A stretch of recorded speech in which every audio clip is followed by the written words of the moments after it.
அத்தின் வாசல் இயேசு கிறிஸ்தன் இனி நாமத்தினாலே நான் உங்களை வாழ்த்துக்கிறேன். கடந்த செய்திகளெல்லாம் பார்த்தீங்க.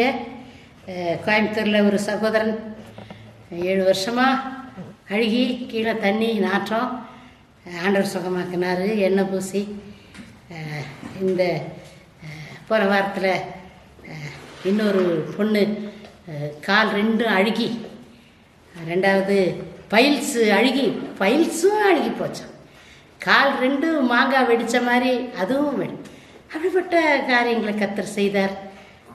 இது 3வது, அது தொடர்ந்து அப்படி வந்துட்டே இருக்கு. இனி கொஞ்சம் மாற்றி சொல்வேன். போன வாரம் அந்த சின்ன வயசு விதவை பிள்ளையை பற்றி பேசினேன். ஒரு ராத்திரியில் ஒரு மந்திரவாதி செய்தான். அவர் அது நிலைத்து இருக்கல.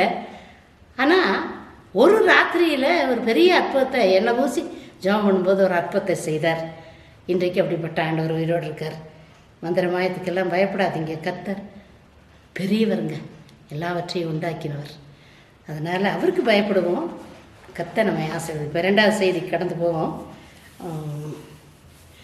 போன வாரத்தில் சொன்னேன், அந்த பிள்ளையுடைய அக்கா, அதாவது இந்த குடும்பத்தையே காப்பாற்றிட்டு இருக்குது.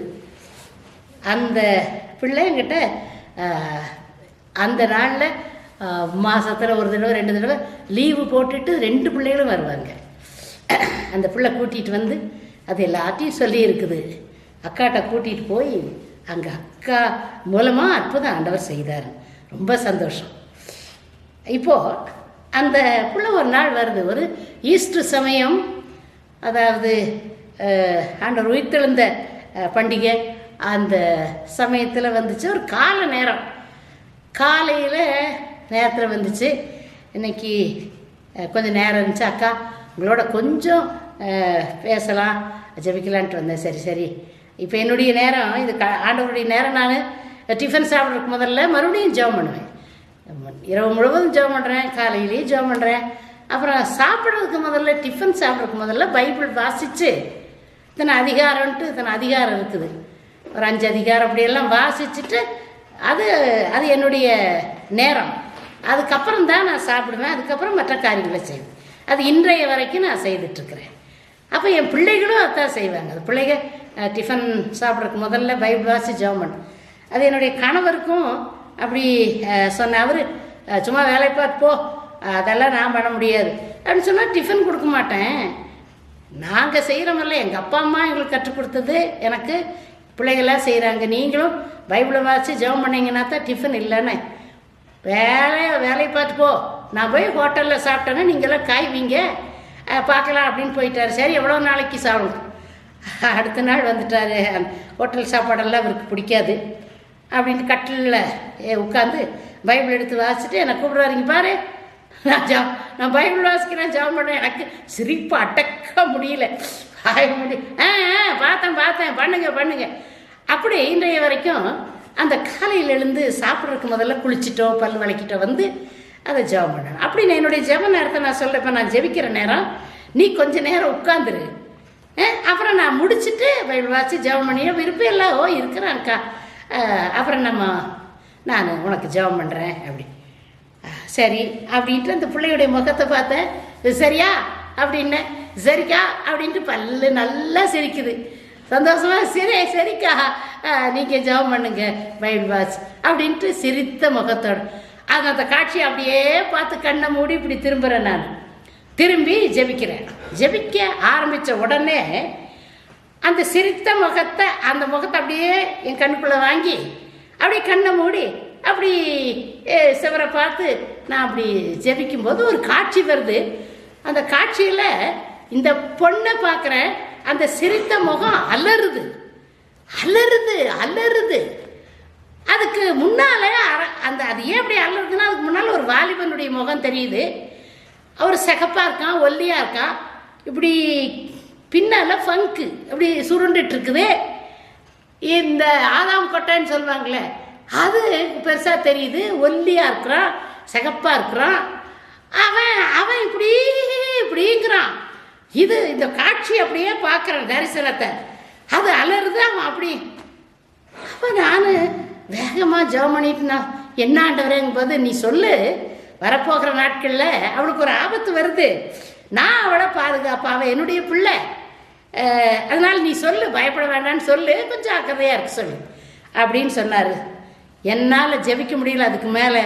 ஆண்டவரே, இந்த பிள்ளைய பாதுகாத்துக்கொள்ளுங்க, வாலிப பிள்ளை, மூத்த பிள்ளை, வயசாகிருச்சு, தங்கையை பார்க்கணும், தம்பியை பார்க்கணும், அம்மாவை பார்க்கணும், ஆண்டவரே நீங்கள் தான் போதும் அப்படின்னு சொல்லி நீங்கள் மனதுருக்கம் உள்ள தேவன், இப்படிப்பட்ட பிள்ளைகளை நீங்கள் நேசிக்கிறீங்க சொல்லிட்டு கண்ணை திறந்துட்டு பார்த்தேன், அதே சிரித்த முகத்தோடு உட்காந்துட்ருக்குது.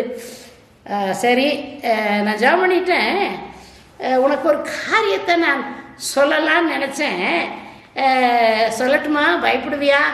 ஐயோயோ, நீங்கள் சொல்கிறத பார்த்தாவே எனக்கு பயமாக இருக்குது, என்னக்கா சொல்லுங்க அப்படின்னுச்சு. ஒன்றுமில்லை, பயப்படாத, ஏதாவது ஒரு காரியத்தை, யாராவது நமக்கு இப்படி போகிறோம், அதில் ஒரு பள்ளம் இருக்குது, அது நீ போனேன்னா அதில் போகாது, இப்படி போ, கீழே விழுந்துருவேன் அப்படின்னு சொல்லி நமக்கு யாராச்சும் எச்சரிப்பு கொடுத்தாருன்னா, அப்படி எச்சரிப்பு கொடுப்பாங்கன்னா நமக்கு ரொம்ப சந்தோஷம். எச்சரிப்பு அதை நம்ம என்ன பண்ணுறோம், பயன்படுத்திக்கிறோம். அடடா, அப்படியா, நல்ல வேலை சொன்னீங்க, நான் இப்படி போகிறேன்னு போ. அதுபோல் உனக்கு ஒரு எச்சரிப்பை ஆண்டவர் கொடுக்குறாரு, அதனால் நீ பயப்படாத, இப்படி ஒரு காட்சியை நான் பார்த்தேன் அப்படின்னு ஒன்று. அப்படியா, அப்படியே தத்ரூபமாக சொல்கிறேன். அவனுடைய தோற்றம் சிகப்பாக இருக்கான், சுருட்ட முடி, இங்கே இப்படி பின்னால் சுருண்டுட்டு இருக்குது, ஃபங்குன்னு சொல்லுவாங்க, மூக்கு நீட்டமாக இருக்குது, இங்கே ஒரு தாவா, இந்த ஆதாம் கொட்டைன்னு அப்படி அப்படி பார்க்குற, அப்படி குரூரமாக பார்க்குறான். நீ அப்படி அழுகிற, நீ கதற, ஆண்டவர் இதை காமிச்சிட்டு சொல்கிறாரு, நீ தைரியமாறு, அவளை தைரியமாக இருக்க சொல்லு, உலகத்தில் உத்தரவு உண்டதுனால நீ பயப்படாமருன்னு ஆண்டவர் சொல்கிறாரு. எல்லாம் வரும், எப்படிப்பட்டவங்களுக்கும், எப்படி பக்தி உள்ளவர்களுக்கும் பக்தி இல்லாதவர்களுக்கும் கடவுளை நேசிக்கிறவர்களுக்கும் எல்லாத்துக்குமே எல்லாம் சமமாக தான் இந்த உலகத்தில் நடக்கிறதுக்கு வியாக்கியானம் நான் சொல்ல மாட்டேன். அதனால இப்போ சொல்லலை, அப்போ அவகிட்ட அதை சொன்னேன், வியாக்கியானம் சொல்லிட்டு, அதனால் நீ பயப்படாத, அவள் தைரியப்படுத்தணுமல்ல, அதனால் நீ தைரியமாறு, வரப்போகிற நாட்கள் இப்படி ஏதாவது ஒரு காரியம் நடந்துச்சுன்னா ஆண்டவரை நம்பு, உனக்காக நான் ஜெபம் பண்ணால் ஆண்டவர் சொன்னார், நான் பாதுகாப்பேன். அப்படியா, சரிக்கா, சந்தோஷமாக இருக்குது, அதனால கொஞ்சம் பயமாக இருக்குது. இல்லை இல்லை, பயப்படாத, ஆண்டவர் சொல்லிட்டார், ஆனால் நீ ஜாக்கிரதையாக வேறு, அதிகமாக ராத்திரியில் வெளியில் போகாத, கூட யார் கூடையாச்சும் பகலாக இருந்தாலும் போ, இல்லை என் ஃப்ரெண்டு இருக்கா, சீக்கிரம் போயிருக்கு. சரி, அந்த வாரத்தில் இந்த பண்டிகை வருது, ஈஸ்டர் பண்டிகை.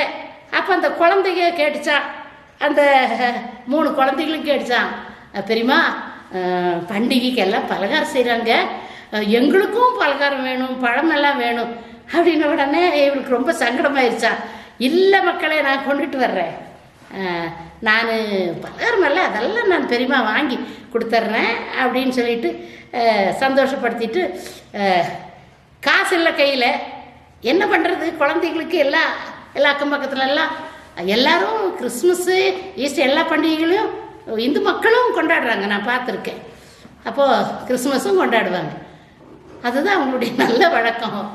அப்போது இது என்ன பண்ணிச்சா, சரி வேலை முடிச்சுட்டு 5 மணிக்கு வேலை முடியும், கையில் ஒரு ரிங்கு இருந்தது, ஒரு மோதிரம், அந்த மோதிரத்தை கொண்டு போய் அடகு கடையில் வச்சு அதில் ஏதாவது எண்ணெய் மாவு தேவையான பொருள் அதெல்லாம் வாங்கிட்டு வரலான்னு சொல்லிட்டு நான் இது போயிருக்குது. போனால் நல்ல அந்த மார்க்கெட்டுக்குள்ளே நிறைய ஜனங்கள் நடந்துட்டுருக்குறாங்க. இது போகும்போது வேகமாக போகுது, நேரம் ஆகுது, சீக்கிரமாக கொண்டுட்டு போயிடணும் அப்படின்னு. அரவங்காடும் குன்னூரும் அரவங்காட்டில் தான் இருக்குது அந்த பொண்ணு, பக்கம் ஒரு 2-3 கிலோமீட்ரு, ஒரு 5 கிலோமீட்டருக்குள்ளே. அப்போது போகும்போது பின்னால் ஒரு சத்தம், மேடம் மேடம் நில்லுங்க நில்லுங்க, யாரையோ கூப்பிட்டுட்டு போகிறாங்க அப்படின்னு. மறுபடியும் பக்கத்தில் கேட்குது அந்த சத்தம், மேடம் கொஞ்சம் உங்களை தான் நில்லுங்க அப்படின்னு. உடனே என்னடா எங்கள் பக்கத்தில் திரும்பி பார்த்த உடனே ஆண்டவர் அந்த அந்த கொடுத்த தரிசனம் அப்படியே இருக்குது, எங்கேயோ பார்த்த மாதிரி இருக்குது, யாரோ சொன்ன மாதிரி இருக்குதே அப்படின்னு உடனே ஞாபகம் வந்திருக்கு. ஐயோ ராணிக்கே சொன்னாங்கல்ல, ஐயோயோ இவ்வளோ சீக்கிரம் இவன் தான் அப்படின்னு உடனே நினச்சிருச்சு.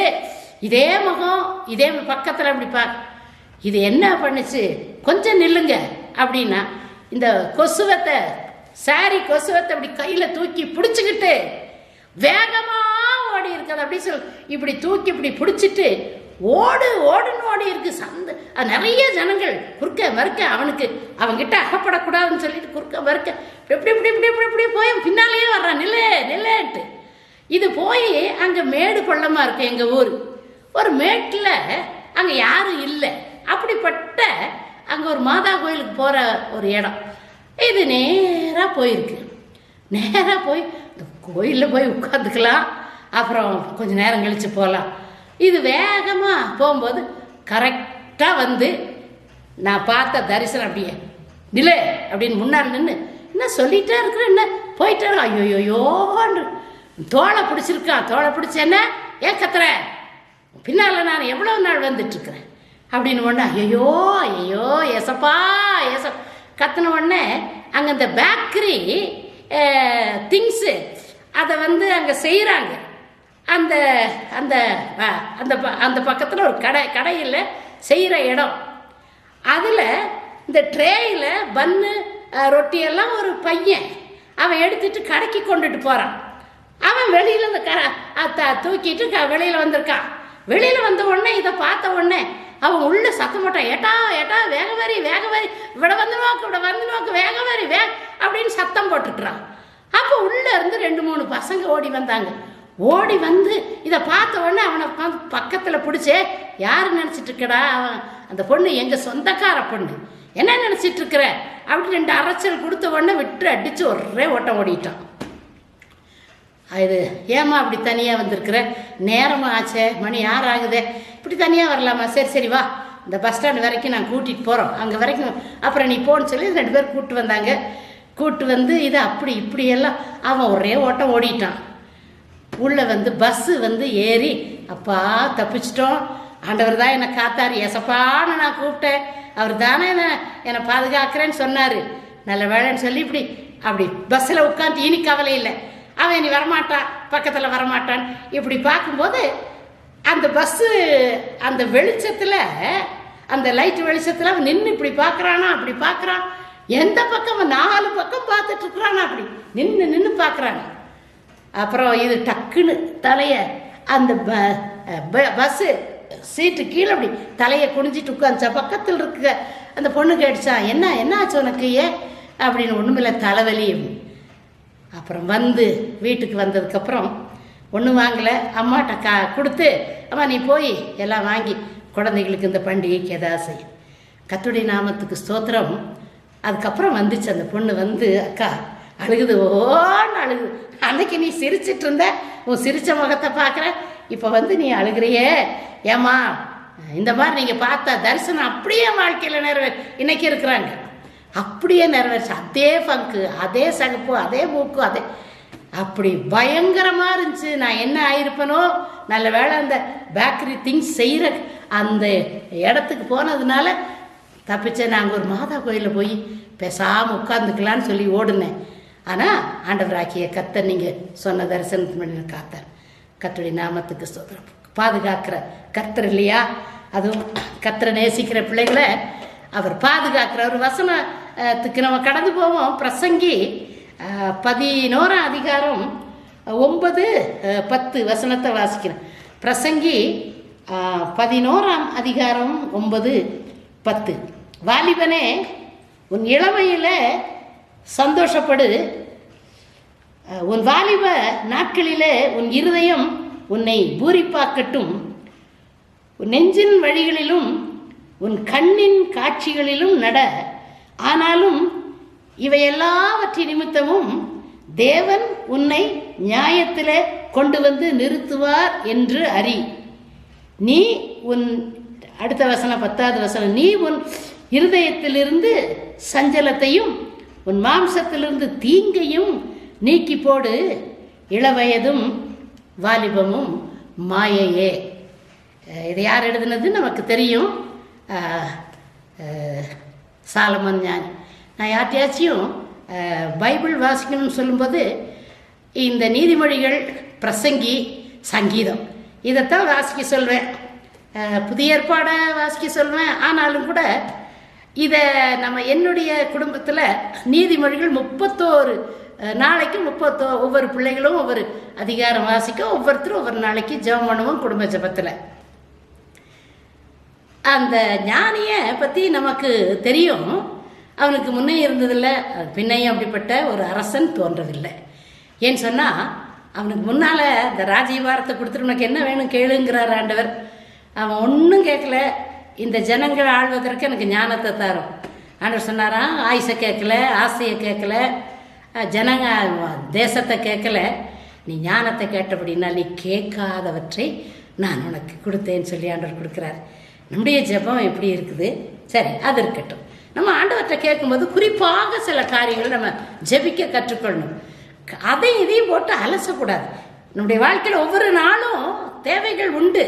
அந்த தேவைகளை சரியானபடியை அலட்டாதபடிக்கு பிடிவாதமாக ஆண்டவருடைய சமூகத்தில் நின்று ஜெபிக்கும் பொழுது உபவாசத்தோடும் கண்ணீரோடவும் புலம்பலோடவும் முழங்காலில் நிற்கும் போது சாத்தான் முடிப்போம். மற்ற நேரத்துலலாம் சாத்தான் நம்ம சபையில் பாடும்போது சேர்ந்து பாடும். அதே போல் நம்ம பைபிள் வாசிக்கும் போது நம்ம வாசிக்கிறத விட அதுக்கு தெரியும், பைபிள் தெரியும்.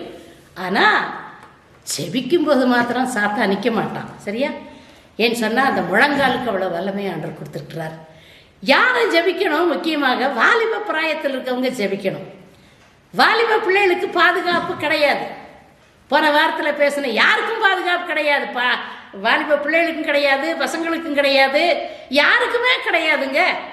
நம்ம இப்போ கொஞ்சம் பேசிகிட்டு இருக்காங்க தமிழ்நாட்டில், இந்தியாவில் பெண்களுக்கு பாதுகாப்பு இல்லைன்னா அது உண்மைதாங்க. சிலர் பேசிகிட்டு இருக்காங்க அதெல்லாம் இல்லை, அதெல்லாம் நாங்கள் இல்லவே இல்லை. கண்ணை மூடி திறக்கிறதுக்குள்ள பல பயங்கரமான காரியங்கள் எல்லாம் நடக்குது. அதுக்கு என்ன செய்யணும்? புறப்பட்டு நம்ம வெளியில் போகிறதுக்கு முதல்ல யாராக இருந்தாலும் ஒரு ஜெபம் பண்ணிட்டு ஒரு சிலுவை போட்டுட்டு, நான் 4 திசையில் சிலுவை போடாமல் வெளியில் போக மாட்டேன். வெளியில் வந்தேன்னா நான் போகிற திசை இந்த பக்கமோ இந்த பக்கம் இந்த பக்கம், வண்டியில் போனாலும் சரி அந்த சிலுவையை போட்டுட்டு அங்கே நான் போவோம். காரணம் என்னன்னு சொன்னால், பாதுகாக்கிற கர்த்தர் ஒரே ஒருத்தர் தான். 121 சங்கீதத்தை நம்ம அடிக்கடி பயணம் பெறப்படும் பொழுது வாசிக்கிறோம். 91 சங்கீதத்தை வாசிக்கிறோம். 103வது சங்கீதத்தை இதெல்லாம் எங்களுடைய குடும்பத்தில் வாசிக்கிற சங்கீதம். ஏன் அதை வாசிக்கிறோம்? அதை மனப்பாடம் பண்ணுறோம். அதன்படி நம்ம ஆண்டவரை நம்புகிறோம், விசுவாசிக்கிறோம். ஆண்டவர் எங்களை பாதுகாக்கிற கர்த்தர்னு சொல்லி விசுவாசத்தோடு நம்ம ஜெபிக்கிறோம். அதனால வாலிப பிள்ளைகளுடைய காரியத்தை நம்ம பார்க்கும்போது, வாலிப பிராயம் ஒரு கடவுளுக்கு ரொம்ப பிரியமான பிராயம். அதே போல் வாலிப பிராயம் சாத்தானுக்கு அதை விட பிரியமான பிராயம். அதனால யாரை நம்ம பிரியப்படுத்துகிறோம்? வாலிப பிள்ளைகள். முதல்ல பெற்றோரை பெற்றோர் கீழ்ப்படிந்து அவங்க சொல்கிற அறிவுரைகளை நீங்கள் கேட்டு அப்படி நீங்கள் நடந்தீங்கன்னு சொன்னால் கர்த்தர் உங்களை ஆசீர்வதிப்பார். வேணாம் அப்படித்தான் சொல்லுது, ஞானி அப்படித்தான் சொல்கிறான். தாயின் தாப்பனை கனம் பண்ணு, தாயுடைய வார்த்தையை கேளு, தலைக்கு அலங்காரமான முடி, சிரசுக்கு சரப்பணி, உன் ஆயுசு நீடிக்கும், அதிகமாக சொல்கிறத நம்ம பார்க்கிறோம். அதனால வாலிப பிராயத்தில் இருக்கிறவர்கள் முதல்ல ஆண்டவராகிய கர்த்தரை நேசிங்க. இந்த பாவம் எல்லாம் உங்களை தொடாது, பாவமான காரியம் எல்லாம் உங்களை தொடாது. கடவுள் தன்னை காண்கிறார். அப்படி ஆகார போல பல காரியங்களை செய்யும் பொழுது, பல காரியங்களை நம்ம பேசும் பொழுது நமக்கு உள்ள ஒரு உணர்வு வேணும். இதை யாரும் பார்க்கலன்னால ஆண்டவராகிய கர்த்தர் பார்க்கிறார் அப்படிங்கிற ஒரு எண்ணம் வாலிப பிள்ளைகளுக்கு இருக்கணும். அதனால அப்படி இல்லாதவங்க தான் சீக்கிரமா விழுந்து போறாங்க. சீக்கிரம் ஒரு பயம் வேணும். முதல்ல கடவுளுக்கு பயம், 2வது பெற்றோருக்கு ஒரு பயம் வேணும். நான் என்னுடைய வாலிப பிராயத்தில் எனக்கு லவ் பண்ணுறதுக்கு நிறைய சான்ஸ் இருந்தது. நிறைய பேர் என்னை விரும்புவாங்க, பின்னாலேயே வருவாங்க. பெருமைக்காக சொல்லணும், ஒன்றும் இல்லை, அழகு இல்லை, அந்தஸ்து இல்லை, ஒன்றும் இல்லை, கலர் இல்லை, ஒரு பர்சனாலிட்டி இல்லை. ஆனால் ஏனோ தெரியலன்னு துருதுருன்னு இருப்பேன் நிறைய பேர். ஆனால் எனக்கு முதல்ல கடவுள் பயம், 2வது எங்கள் அப்பா அம்மா பயம், எங்கள் அண்ணன்மார் என் தம்பிக்கு கூட நான் பயப்படுவேன். ஐயோ இப்படியெல்லாம் செய்தால் என்ன ஆகிறது, அந்த மாதிரி கெட்டு போகிற பிள்ளைகளுடைய வாழ்க்கையெல்லாம் பார்ப்பேன். இப்படித்தானே நம்மளும் இருப்போம். அதனால் வாலிப பிள்ளைகளுக்கு நான் சொல்லுவேன், அந்த மாதிரி எனக்கு அந்த எண்ணமே வரல. ஏன் தெரியுமா? எனக்கும் நானும் ஒரு சாதாரண பொண்ணு தானே. ஆனால் ஒரு பயம், கடவுளுக்கு நான் ரொம்ப பயப்படுவேன். என் பெற்றோர் எனக்கு அப்படி போதித்து இருந்தாங்க.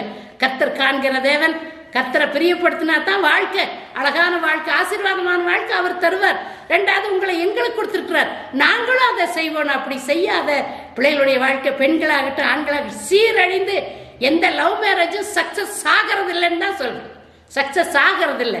ஏன்னு சொன்னா அதுல இன்னொன்னு, அப்படி தவறி தப்பி அப்படியெல்லாம் பண்ணிட்டாலும் தெய்வ பயம் வந்து கடவுளுக்குள்ள வந்து நம்ம இப்படி தப்பு பண்ணிட்டு ஆண்டவரை எங்களை மன்னியும், இனி ஆண்டவரை என்ன செய்ய கடந்து போயிருச்சு அவ்வளவுதான், இதுக்கு மேல எங்களை மன்னியும் எங்களை ஆசீர்வதியும் சொல்லி ஒருவேளை கடவுளுக்குள்ள வந்து ரட்சிக்கப்பட்டாங்க, அந்த குடும்பம் ஆசீர்வாதமா இருக்கு. அதையும் நான் சொல்வேன். அப்படியே சரி கெட்டது கெட்டோம், குடிச்சவரா போயிட்டோம், இனி அப்பா வேண்டாம் அம்மா வேண்டாம் இல்லை ஒதுக்கி வச்சுட்டாங்க, நமக்கு ஒண்ணுமே கிடையாது அப்படின்னு நினைக்காதபடி தவறுகளை மனம் வருந்தி மனம் திருந்தி ஆண்டவருக்குள்ள ரட்சிக்கப்படும் பொழுது பிள்ளைகளை ஆண்டவர் பாதுகாக்கிற அந்த வேலை எதுக்கு? அது தேவையில்லாதது. ஏன்னு சொன்னா பெற்றோர் உங்களை அவ்வளோ அழகா சின்ன வயசுலேருந்து பாதுகாத்து நல்ல உடை போட மாட்டாங்க, நல்ல சாப்பாடு சாப்பிட மாட்டாங்க. சாதாரண நடுத்தர குடும்பம் பிள்ளைங்க பிள்ளைங்க பிள்ளைங்கன்னு அளவுக்கு மீறி அனாவசியமாக கேட்கும், எனக்கு அந்த ட்ரெஸ் வேணும், இந்த சருப்பு, இந்த ஷூ, அதெல்லாம் கடனை உடனப்பட்டு வாங்கி கொடுத்து படிக்க வச்சு ஆளாக்கி வேலையை வாங்கி கொடுத்து அப்படி இருக்கும்போது நீங்கள் வெளியில் வரும்போது தாய் தாப்பனை மதிக்கிறது இல்லை, கடவுள் பயமும் இல்லை, உங்கள் இஷ்டத்துக்கு போகிறீங்க, கடைசியில் என்ன ஆகுது தெரியுமா? உங்கள் வாழ்க்கை நரக்கமாயிரும். இவ்வளவு செய்த அந்த பெற்றோருக்கு கல்யாணம் பண்ணி வைக்க தெரியாத உங்களுக்கு ஏற்ற துணையை கர்த்தர் வைத்திருக்கிறார். ரெண்டாவது அது உங்க பெற்றோருக்கு அந்த பொறுப்பை கொடுத்துருக்காரு. எங்களுக்கு தெரியாதா யாரை நீங்க கல்யாணம் பண்ணணும், யாருக்கு உங்களை கொடுக்கணும்னு? எங்களுக்கு இவ்வளவு கடனுடனே பட்டவங்க கல்யாணத்துக்கு ஒரு நல்ல வாழ்க்கை வந்தா படமாட்டமா தலையாடமான வச்சாச்சியும் செய்யுமா? அதை வாலிப பிள்ளைங்களை யோசிங்க. அப்படி இல்லைன்னா உங்க வாழ்க்கை நரகம். நீ என்னதான் அதுக்கப்புறம் நீங்க காரியம் செய்தால் ஒண்ணுமே விருத்தி ஆகாது.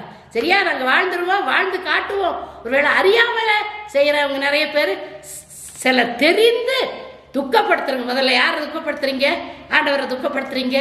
ரெண்டாவது பெற்றோரை துக்கப்படுத்து. யாருக்கும் பயம் இல்லை உங்க வாழ்க்கையில். இளங்கன்று பயம் அறியாது ஓடி போய் விழுந்துச்சுன்னா கைகால் முறியும். அதே போல ஜாக்கிரதையா இருங்க. ஜாக்கிரதையா இருந்து கடவுளுக்கு பயந்து பெற்றோருக்கு கீழ்ப்படிங்க. நான் சாதாரணமா என் பெற்றோருக்கு பயந்தேன். எங்க அப்பா என்ன துக்கப்படுவார்ல, என் பேர்ல எவ்வளவு அன்பும் மதிப்பும் வச்சிருப்பாரு. என் பிள்ளைய போல அப்படி உங்க வீட்டுல சொல்ல மாட்டாங்களா? எத்தனை தடவை சொல்ல, என் பிள்ளைய போல நல்ல பிள்ளை இல்லை, என் பையனை அதெல்லாம் நம்பிக்கையை கெடுக்கிறதா? அண்ணமார் சொல்லுவாங்க, ஐயா அதான் அந்த மாதிரி எல்லாம் என் தங்கச்சி எங்க அக்கா அப்படி இல்லை. அதையாச்சும் யோசனை பண்ணி பாருங்க. இவ்வளோ நம்பிக்கை நம்ம பேர்ல வச்சிருக்காங்க, இந்த நம்பிக்கையை நம்ம கெடுக்க கூடாது. எல்லாவற்றுக்கும் மேலாக உங்கள் வாழ்க்கையில் ஏற்ற துணையை அவர் தேடிட்டு இருப்பார். ஆண்டவர் ஏற்ற துணைக்கு காத்திருக்கிறார். நீங்கள் அதை செய்யுங்க. விரும்புறது தப்பு கிடையாது, தாறுமாறான விருப்பம் வேண்டாம். சரியா? என்னை கேட்டால் அது தப்பு தான் நான் சொல்கிறது. அந்தந்த இனத்தில் அந்தந்த மதத்தில் அதுவும் கிறிஸ்தவ பிள்ளைங்க அதை செய்தீங்கன்னா அது உங்களுக்கு ஆசீர்வாதமாக இருக்குது. இல்லைன்னா அது ஒரு சாபக்கேடாக வருது. அது வாழ்நாள் முழுவதும் துக்கப்பட வேண்டி இருக்குது. அதனால எந்தெந்த பிரச்சனையே இல்லை பாருங்க. ஒரே சபை, ஒரே கிறிஸ்தவ ஐக்கியத்தில், ஒரே இனத்தில், ஒரே மதத்தில் அப்படியெல்லாம் பண்ணிட்டு அதெல்லாம் என்ன முற்போக்கு அதை இதையும் பேசிட்டு இருக்கீங்க. ஆமாங்க, அதெல்லாம் 8 சுரைக்காய். சரியா? அதனால கறிக்கு உதவாது. எல்லாம் பார்க்கும்போது ஏன் சொல்றாங்க, சில ஒரு ஒரு கிறிஸ்தவங்க இருக்காங்க வேற எந்த ஜாதியும் கட்ட மாட்டாங்க. ஒருவேளை நான் பார்க்கும்போது இதெல்லாம் சரிதான் போல் இருக்குதுன்னு நினைப்பேன். அதனால தயவு செய்து உங்களுடைய குடும்பம், உங்களுடைய பக்தி, உடைய பெற்றோருடைய மரியாதை, உங்க அண்ணன் தம்பி தலை நிமிந்து நடக்கணும். என்ன சொல்லுவாங்க, தலை நிமிந்து நாங்க நடக்கணும், ஜாக்கிரதை அப்படிம்பாங்க. எங்க அண்ணமார் சொல்லுவாங்க, நாங்க தலை நிமிந்து நடக்கணும். எப்படி இருக்கும் பை? உங்க வீட்டில் சொல்ல மாட்டாங்களா? சொல்லலான்னாலும் உங்களுக்கு புரியாதா? ஏழை பெற்றோர், அறியாதவங்க, படிப்பறிவு இல்லாதவங்க அப்படின்ட்டு நீங்க அசட்டை பண்ணாதீங்க. பெற்றோர் பெற்றோர் தான். சரியா? அதனால கடவுளுக்கு பயந்து இந்த வசனம் சொல்லுவார், எல்லா மாயை, இப்ப பார்க்கறது எல்லாமே மாயை தான், எல்லாம் சஞ்சலம் தான். அதனால நீ உன்னுடைய இருதயத்திலிருந்து சஞ்சலத்தையும் உன் மாம்சத்திலிருந்து தீங்கையை நீக்கி போடு. தீங்கு மாம்சத்துல இருதயத்துல இருக்கிற அந்த கெட்ட எண்ணங்கள் எல்லாம் நீ மாற்றி நீ கடவுளுக்கு பயந்து பெற்றோர் கீழ்ப்படிந்து உடன் பிறந்தவங்களை நேசித்து உலகத்துல கௌரவமா வாழணும். அப்பதான் உன் சந்ததிகளும் உன்னை தொடரும். நீ இன்னைக்கு ஒருத்தனை அப்படி பண்ண நினைச்சனா உன் சந்ததிகள், அம்மாவே போயிட்டாங்க அப்படித்தான் செய்யுங்க. அப்பாவே குடிக்கிறான், நானும் குடிப்பேன். பெற்றோர் பெற்றோரும் முன்மாதிரியாக இருக்கணும். நம்ம பின்னாலுடைய சந்ததிகளை, அந்த பிள்ளையா அந்த பிள்ளை அவங்க அக்கா ஓடி போச்சு, இந்த தங்கச்சியும் அப்படித்தான் வரமாட்டாங்க. கல்யாணத்துக்கு அடுத்த பிள்ளைக்கு கல்யாணம் ஆகிறது கஷ்டம். அந்த மூத்த பிள்ளை என்ன, அந்த மூத்த பிள்ளை அது ஒரு பையனோட அப்போ இதுவும் அப்படித்தான் செய்யும். எத்தனை பேர்த்துக்கு இந்த வாலிப பிள்ளையுடைய தவறு எத்தனை பேரை பாதிக்குதுங்கிறத நம்ம நினைக்கணும். ஆண்டவருடைய பிள்ளைகள் பயப்படுங்க, கர்த்தருக்கு பயப்படுகிறது எல்லா ஆசீர்வாதத்தையும் கொண்டு வரும். உங்களுடைய வாழ்க்கையில் ஒவ்வொருத்தரையும் ஒரு நோக்கம் வைத்திருக்கிறார். உங்களை படித்து ஆளாக்கி உங்களை வழி நடத்துகிறவங்க பெற்றோரை கனம் பண்ணுங்க, துக்கப்படுத்தாதீங்க. பெற்றோரை துக்கப்படுத்தி ஒரு நாள் வாழவே முடியாது. பெற்றோர் எந்த சாதாரணமான ஒரு பெற்றோர், மகராசியாரு நீ மகராசனா இருன்னா அது தலைமுறைக்கு ஆசீர்வாதம். என்னுடைய அப்பா கடைசி வரைக்கும் என் தலையில கை வச்சார், உயிர் போச்சு. எங்க அம்மா சொன்னாங்க நீ ஆசீர்வாதமா இருப்பேன். அதெல்லாம் பலிக்குதுங்க என் வாழ்க்கையில. என்ன பாருங்க, ஒண்ணுக்கு உதவாதவன் நான். என்னுடைய பெற்றோருடைய ஆசீர்வாதம் இன்றைக்கு எனக்கு உண்டு. என்னுடைய அண்ணன்மாரு என்னை ரொம்ப நேசிப்பாங்க, ஏன் தங்கச்சி. அப்படி நம்ம நடக்கணுங்க. இதுல ஒண்ணும் இல்லை, இதை ஒரு பெரிய சாதிக்க போறதில்லை. அதனால தயவு செய்து இந்த பிள்ளை எப்படி இந்த ஜெனோவாங்கிற பிள்ளையை ஆண்டவர் பாதுகாத்தார். காரணம் என்ன, ஆண்டவரை தேடி வந்துச்சு. வரும்போது இந்த பிள்ளைக்கு ஒரு எச்சரிப்பை கொடுத்தாரு. அது வாழ்நாள் முழுவதும் அநேகற்ற சொல்லி ஆண்டவர்கிட்ட போகும்பொழுது நமக்கு வரப்போகிற காரியத்தை எச்சரித்தே என்னை பாதுகாத்தாருன்னு சொல்லிச்சு. உங்களையும் பாதுகாப்பார். நீங்க வாலிப பிள்ளைங்க கடவுளுக்கு பயப்படுங்க, பெற்றோர் கீழ்ப்பிடிங்க. தானா எதையும் செய்தீங்கன்னா வாழ்க்கை நரகமாயிரும். பின்னால ஒரு பிரயோஜனம் இல்லை. உங்க பிள்ளைகள் உங்க சந்ததிகளும் உங்க மாதிரியே வரும். கண்களை மூடி ஜெபம் பண்ணுவோம். காணிக்கை அனுப்புறவங்களுக்கு நான் நன்றி சொல்லுகிறேன். கர்த்தர் உங்களை ஆசீர்வதிப்பார், பலகணிகளை திறப்பார். நூறத்தனையான ஆசீர்வாதம் பொய் சொல்றதில்லை. என் சொன்னா நான் உங்களை எதிர்பார்த்துட்டு இருக்கிறேன். மேஜையில் கீழே விழுகிற துணிக்கைகள் எனக்கு போதும். நீங்க உங்களுக்கு மீதியானதை எனக்கு நீங்க அனுப்புனீங்கன்னா போதும். நான் அது வேணும் இது வேணும் அப்படியெல்லாம் கேட்கல. உங்களுக்கு போதுமானதாக மீதி எடுத்து வைக்கிறீங்களே, அதை இந்த கர்த்தருடைய ஊழியத்துக்காக நீங்க அனுப்புவீங்க. நான் ஆவலோட காத்திருக்கிறேன். இல்லை நான் பேச முடியாது. 10 வருஷமா நான் பேசிட்டு இருக்கிறேன். 2 வருஷமா இமயத்தில், 8 வருஷமா தமிழன் டிவி ஆசீர்வதிக்கணும் ஆண்டவர். தமிழன் டிவியுடைய ஓனர் ஆசீர்வதிக்கணும், உங்களை ஆசீர்வதிக்கணும். 8 ஆண்டாக ஒரே நேரம் ஒரே நாள் ஒரே சமயத்தில் பேசிட்டு இருக்க. ஆண்டவருடைய கிருபை, உங்களுடைய அன்பு, உங்களுடைய அர்ப்பணிப்பு, அதனால உங்களை ஆசீர்வதிக்கணும் ஆண்டவரே. இந்த தொடர்ந்து இந்த ஊழியத்தை செய்ய கர்த்தர் கிருபை செய்யுங்க. யார் இதற்கு இடையூறா வரக்கூடாது. இதை நான் பெருமையா சொல்லல, சாட்சியா சொல்றேன். கர்த்தருடைய நாமத்துக்கு ஸ்தோத்திரம். அன்பின் ஆண்டவரே, தொடர்ந்து இந்த காணிக்கை அனுப்புகிற பிள்ளைகளை வாலிப பிள்ளைகளை பாதுகாத்துக் கொள்ளுங்க. உங்க சட்டைகளுக்குள்ளாக சிறகுகளுக்குள்ளாக மூடி மறைத்து காத்துக்கொள்ளும். விக்கினங்கள் கடந்து போக மட்டும் எங்களுடைய பிள்ளைகளை பாதுகாத்துக் கொள்ளுங்க. ஒருவேளை என்னுடைய பிள்ளைகள் வாழ்க்கை முடிஞ்சாலும் என்னுடைய பேர பிள்ளைகளே ஆண்டவரே, அதற்காக நாங்கள் ஜெபிக்கணும். பெற்றோர் தான் பிள்ளைகளுக்காக ஜெபிக்கிறாங்க, பேர பிள்ளைகளுக்காக. அதனால இந்த பெற்றோரையும் ஆண்டவரே, பெற்றோரையும் தாத்தா பாட்டி ஆண்டவரே, இப்படிப்பட்ட மக்களையும் பிள்ளைகள் நேசித்து அவர்கள் கீழ்ப்படிய கற்றுத்தாருங்க. ஆசீர்வதிங்க. இயேசுவின் மூலம் ஜெபிக்கிறோம் நல்ல பிதாவே, ஆமென்.